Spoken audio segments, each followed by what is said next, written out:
answer it for you. How's that? You guys hearing any wind noise from me at all, or no? Yes, Lots. I'm hearing a little bit.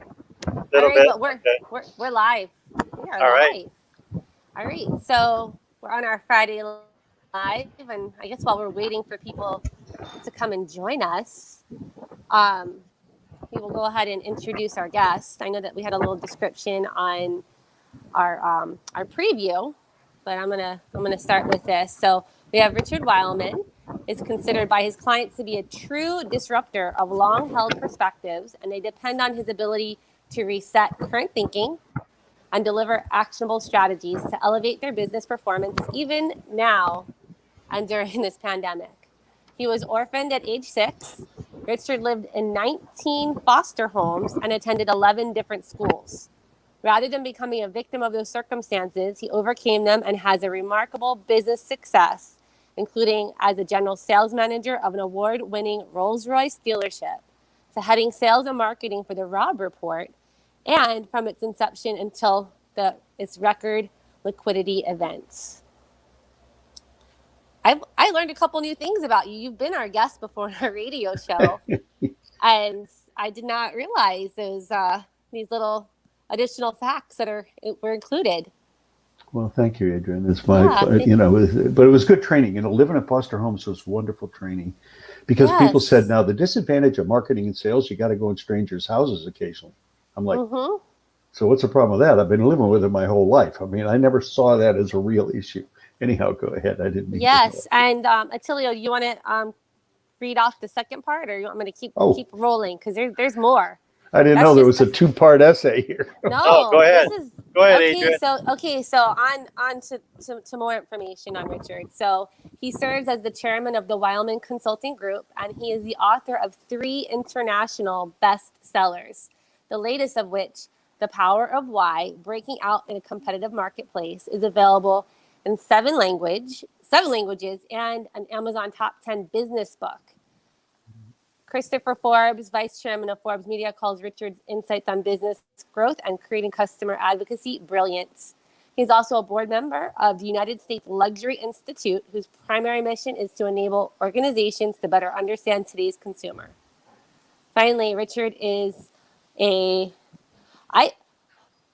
Horatio Alger nominee for his philanthropy work on behalf of orphans and widows. I'm sorry if I butchered that nominee name. I've not. You did just fine. I was surprised it was there, but yeah, Rachel Alger Award. It's humbling to be even nominated, but be that as it may, it's just a privilege to give back, and I'll leave it at that. Well, we are privileged to have you here with us, and to hear what you've been up to over these last couple of years. Well, yeah. I mean, to get to it for our listeners or viewers, what grabbed our attention, or an email that you sent that grabbed my attention and said, "Hey, let's reconnect," was I think it was the question you had was how do you fill your pipeline? And I think that's a critical question.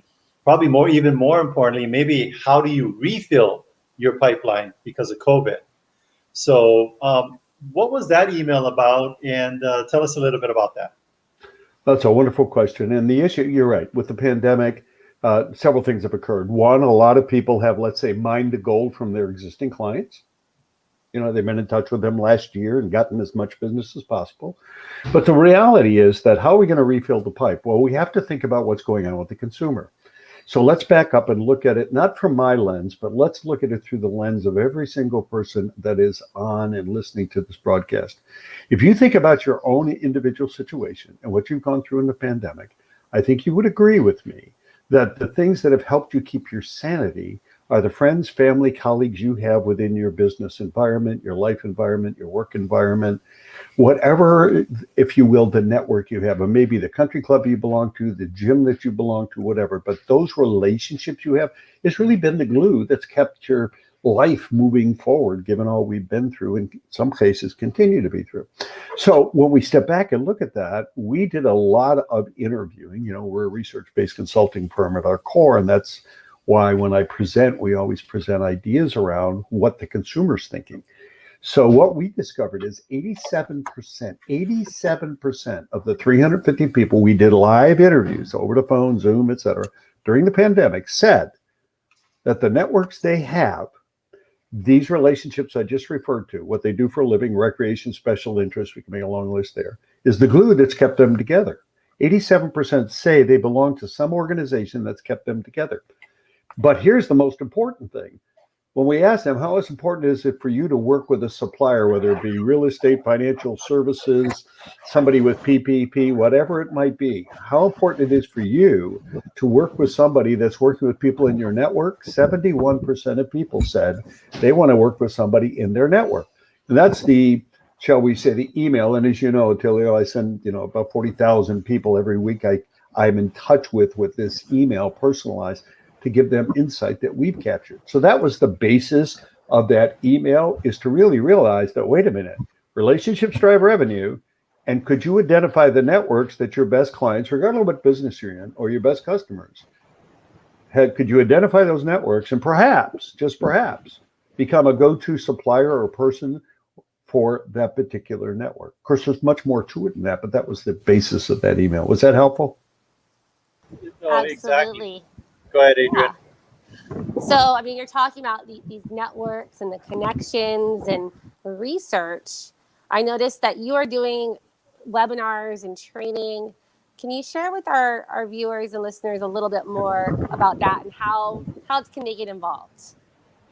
Okay, so I do obviously a lot for firms. In other words, a firm will reach out and want me to do a quote webinar for their people.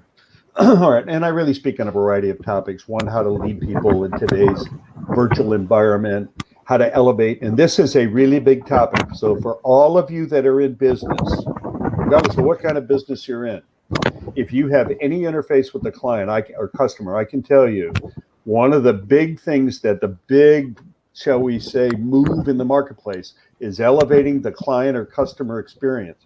Because it's one thing to get them as a customer now. Let's say you're in the real estate business. You get them the first time. If you continue to elevate their experience, in other words, not just good service, but really every interaction gives them a positive impression that you're there for them, these people become delighted advocates. We know that satisfied clients are loyalty neutral. We see it in every industry. They might be satisfied, but they're certainly not delighted advocates. So if given an opportunity for a lower price or a different situation, they will take their business elsewhere. So our objective, and we do this in the luxury brands, our objective is to turn all of these customers, clients, whatever moniker you want to assign to them, turn them into delighted advocates. So that's a topic I spend a lot of time in. And there's a lot of interest worldwide. I just did this for a large group in India, a webinar. We had several thousand of their customers on. This is an AI company software. And this was their topic. They were very concerned for their customers because they're concerned that people are signing up and buying whatever. But then how do we make sure they're delighted advocates? They don't leave us and go somewhere else. And then another topic, of course, that is important to everybody is, how do you operate effectively in a virtual environment? Well, and I want to circle back. Delighted advocate. Yes, sir. I don't know if you heard of this guy. He's been using this technique for about 2,000 years. Jesus, and Jesus. Let me think. Hold on. Let me look him up online. not the guy you yell out when you pound your thumb with a hammer, but Amen, but brother. Jesus himself in the Bible. He said this: a happy customer or somebody that can provide a testimonial is going to be way more effective than the most sharpest, most masterful salesperson, right? Amen. Much more compelling. So what is it? So tell us more. How do we get these delighted advocates? Okay, so how do you get delighted? And by the way, just as a sidebar, the SEC announced today they're going to allow financial advisors to, quote, publish testimonials. So apparently they're following Jesus over there at the SEC. Yay! They're So finally that's some more, coming along. Yeah, some more good news on the financial horizon. But setting that aside for the moment, how do you turn people into delighted advocates? Well, first things first, you've got to be able to interface with your customer base and ask the question. Example, what are 3 things we can do to strengthen our relationship with you? Most people don't want to ask that question, of course, because they're afraid of what the answer might be. Or they'll say, well, all of my customers are very satisfied. Really? Firms hire our firm. I'm very fortunate. I've got colleagues that work in my business with me, and they hire us to take satisfied clients out of one firm and move them to their firm. So the first thing you got to recognize is you've got to be able to engage with your clients. What are 3 things we could do to strengthen our relationship with you? Critically important question, because people will begin to share if they're given permission to share. Second thing is you have to realize that the delighted advocacy is driven by psychological needs. Now, everybody wants to feel cared about. So are you sending special notes on special days? I don't mean just an email, but how about their account anniversary, their first purchase of real estate, or maybe the first time that they made a purchase in your, shall we say, from your organization? What are you doing to build emotional security with people? Are you creating a safe place online for them to have a conversation with you? Or you got them on speakerphone or on your computer with the speakers on so everybody in the house or in the office can hear them? If they're coming to the office, are you giving them a safe space? If you got a glass conference room, have them face in, because if they're facing out, they see people walking by, they're uncomfortable. If you're working in a retail environment, people are coming into there. Let's realize you don't need to talk at the top of your lungs across the counter when that time comes, because people are even more constricted about their privacy today, given everything else that's happened in our world. The other thing that's important is people want, how should we say, new experiences and exploration. What people, the way they develop advocacy is if you're always opening their mind, if you're giving them experiences they've never thought about. Maybe it's putting on a virtual event. Maybe it's inviting them to some activity at your office or at your place of business. Like in the luxury space, we do raves. And people thought, oh, we can't do raves in a virtual environment. I mean, we can't rent a nightclub in New York and invite 2,000 people to drink alcohol and get excited about the latest brand rollout, but we can do virtual raves and people come. Why? Because they feel like, oh my God, I can't believe I'm invited to this special event. And you could do the exact, you say, well, my business, Richard, I sell software. Well, why don't we do a rave? Why don't we have a couple of people come on and talk about their experience with that software and how wonderful it is? Maybe you can just do something fun, because here's what we've learned about people. If you make it interesting, if you make the content interesting, and every once in a while, I call it tongue-in-cheek, something that's kind of fun and exciting. You know what? People talk about you when you're not there, and the bottom line is they become advocates. I have a firm that's headquartered in Hawaii, Westpac Advisors, and they're on the West Coast as well. And the CEO reached out to me and said, Richard, we want to build advocacy. I said, do a magic show, close hand magic. Invite all your clients and all their friends. They had over 230 families on that. And people just blew up the internet, posting, talking about how great it was. People called them, I want to do business with you. Their clients were like, thank you so much. You allowed me to plant this in the lives of my friends and my family. How wonderful are you as a firm? So what is that? That's advocacy. The other thing is people want structure and belonging. So make people feel as though they belong in your business. Because in the end, you know what advocacy is? They don't care what they pay. They don't care about the competition. You know what they care about? Psychologically, here's what goes off in their mind. And we've heard this over and over again in our interviews. When I ask people, are you a satisfied client or are you an advocate of this company? They, oh, I'm an advocate. And we'll ask them, well, what does that mean to you? And you know what they say? I just know I'm in the right place. Wow. Wow. I would say that it boils down to how you make them feel, right? Exactly right. They just want to feel important. They just want to feel special. And, I love how your firm has come up with all these different ideas, even during this, pandemic and these lockdowns, to create this advocacy and to, create that feeling. Because that was something that we struggled with. We typically do these client events and we're like, how are we going to continue to reach out and connect, even though, we can't physically be doing these? Right. So these are wonderful options that you guys have come up with. Yeah, and it doesn't have to be product oriented or anything like that. It can be a virtual cooking show. It can be a bourbon. I've got another firm that is in kind of a weird space, and you're right, it's about how they feel. And the CEO asked me, he said, well, how can I make people feel like they're connected to us? I said, well, why don't you partner with one of the bourbon companies in Tennessee? He's like, why would I do that? I said, because they'll send out a flight of little boxes of little bottles of bourbon to all your customers, and then they can have one of their connoisseurs, one of their tasters come on and explain the taste of each one, and you can do a virtual cocktail party in bourbon taste. Incredible what happened. I have another gal in Lafayette, Louisiana. She's in a real estate business. They were really struggling. Well, you all know what that is. How do you know an open house? I don't know. Can I send you pictures? So, it got a little tricky. I will get a photographer. Well, like, what photographer is going to break the rules? I'm sorry. So it got nuts. So she's like, what do I do? I said, well, why don't you start a reading group? You said all of your people are involved with the university down there. Why don't you put a book club together and put it on Meetup and put it on Facebook? And then you can invite all your clients to come, and they can invite friends of theirs to come to the reading club. And what you'll do is just have a book, and you send a book to all these people. Do a deal with the bookstore in town because they're pretty close. They'll be happy to ship them to reduce that inventory, and just have a book club. And then once a week, get on, do a Zoom, and everybody talk about, here's what I picked up out of chapter 3. 131 people she's averaging on Zoom in a book club.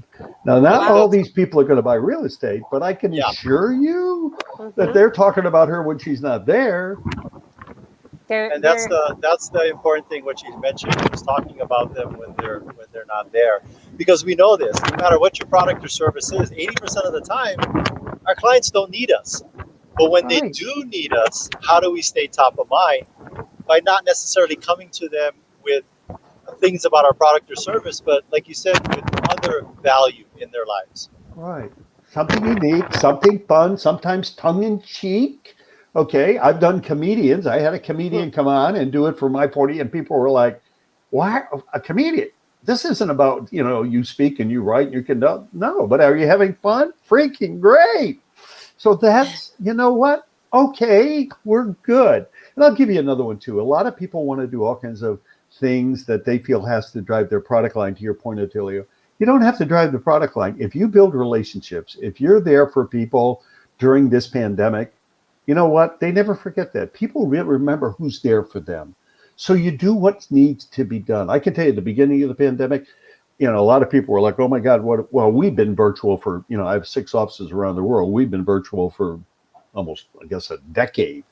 So what do? We just reach out to clients and say, look, why don't we just do a free webinar for you on how to work virtually and how you people can use the various technology? And I had people email me, why are you doing this? I mean, this is ridiculous. You should be charging for this stuff. Well, last March and April, I wasn't interested in charging for this stuff. It's just like this radio show. You do it to plant seeds in the hearts and minds of others and help people live an extraordinary life and pick up some ideas. Your guest last week, here's an individual from Boston that was self-made, and that's a wonderful thing. So you plant seeds in people's minds, and it's the exact same thing. If you invest in people, if you build those relationships, people not only are grateful, but most importantly, they become advocates for you. They may never buy your product, but the bottom line is they will always represent you in the marketplace as a person with whom others should do business. And that is invaluable today. That word of mouth is gold. Well, so I want to say, Adrian. Speaking of, advocates and, filling your pipeline, Richard, if any of our listeners or viewers, if they want to sign up for one of these webinars, can they just go to your website? Like, how easy is it to get on one of these next info sessions that you have? They can just go to richardweylman.com, and I'm sure Attilio will put that up on the screen because he's 2 weeks ahead of you and I. But that's all good. So you can just go to richardweylman.com, click on blog, and you can enroll. And every week, every Tuesday, I send out, Attilio referenced the one that he responded to. You'll get it. And then when I do webinars that are public, I do a lot of private for companies. But if I do I've got one coming up in May, I'm going to do public. And you'd get an invitation. And if you're so inclined, it's a town hall. I do a couple town halls a year.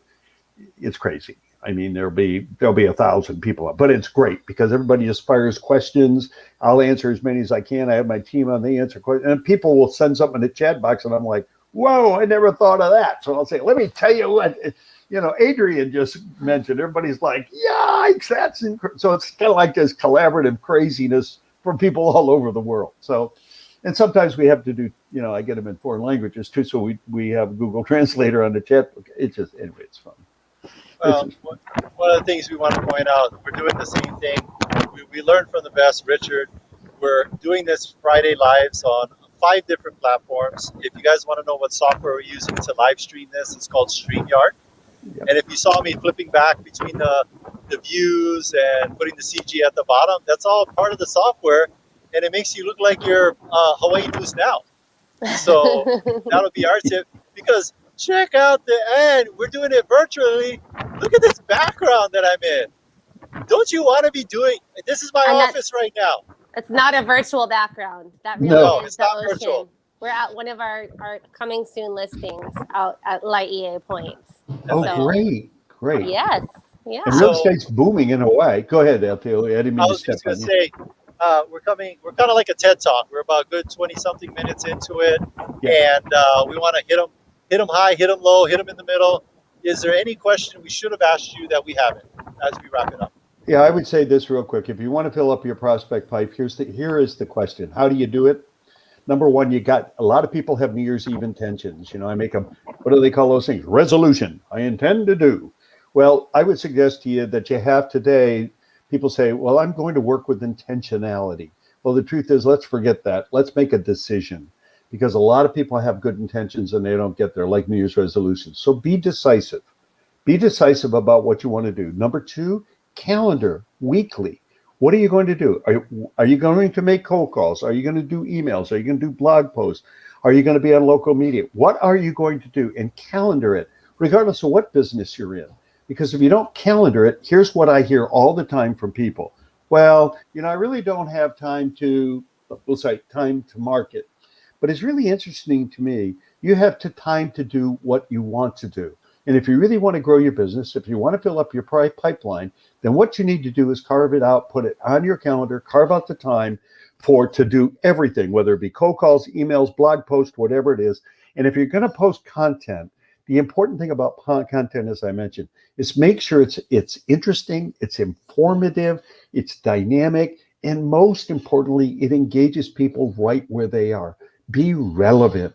In other words, reference that which it is that we're going through, because people then understand that you understand their situation. Really, really important. So think about it from that. If you want to fill up your pipe, it's really important that you're consistently marketing yourself, your product, your services, not from a standpoint of I do this and I do that, but market it from the standpoint, here's what you will accomplish, and this is what I will do to help you get there. That's what people want to know. They don't want to know all about your product and services. Mm-hmm. They just want to know one thing. What can I accomplish? And I'll sign off with this idea, Attilio, unless you have another question. Here it is. Walmart, when they rebranded, when Doug took over, he's the CEO there. He's a good friend of mine. When he took over, of course, the first question was, what are you going to change at Walmart? He said, the first thing we're going to do is we're going to stop trying to convince people to do business with Walmart. Of course, the CEO group that I'm part of, they're like, oh my God, what do you mean? What are you talking about? He said, we have spent years telling people low prices every day, low price, trying to convince people to come to Walmart. Sales are down, flat inventory turn. So the question that was tendered to him was, what do you mean? He said, we're trying to convince people low prices every day. He said, we're going to change that. We're going to tell them what they get at Walmart. And of course, it was dead silence on the call. Everybody's like, what do you get at Walmart? He said, see, you don't know. You come to Walmart, save money, live better. Well, save money, live better. Save money, live better. I've also seen some interesting characters at Walmart. Yeah. Yes, so, it's really fun. It's better than Netflix. It's better than Netflix. I'll say that. Yeah, interesting. So it should be save money, live better, interesting customers. So good people watching. They can add that add-on to their tagline for free from me. So if you guys want to get more in-depth information, go to richardweylman.com, and you've got some coaching, you've got consulting, you've got everything to suit their needs. Right.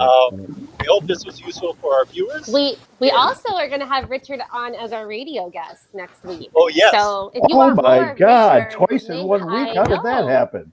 Yeah. Holy, We I'm can't gonna have get to enough come of up with. you. I'm gonna have to come up with more content. That's amazing. Yep. All I right. know Well, you've got plenty of that. well, you're a So well blessing, versed. and for those, go to richardweylman.com. Thank you, Attilio, and you can click on, by the way, other services. Our online university is live. We've got about 7,000 people every week online now taking courses to help them with marketing, and it's another opportunity for you. But I just want to thank both of you for this service you're providing to all the people, not just in Hawaii, but all people that listen to the stream, because you're all about trying to plant in their lives. And I just know that's a blessing. When you get, people usually give to get. The thing I love about you two is you give to give again. And that's a real blessing. Thank you. Well, Thank you. and thank you Thank so you, much. Richard.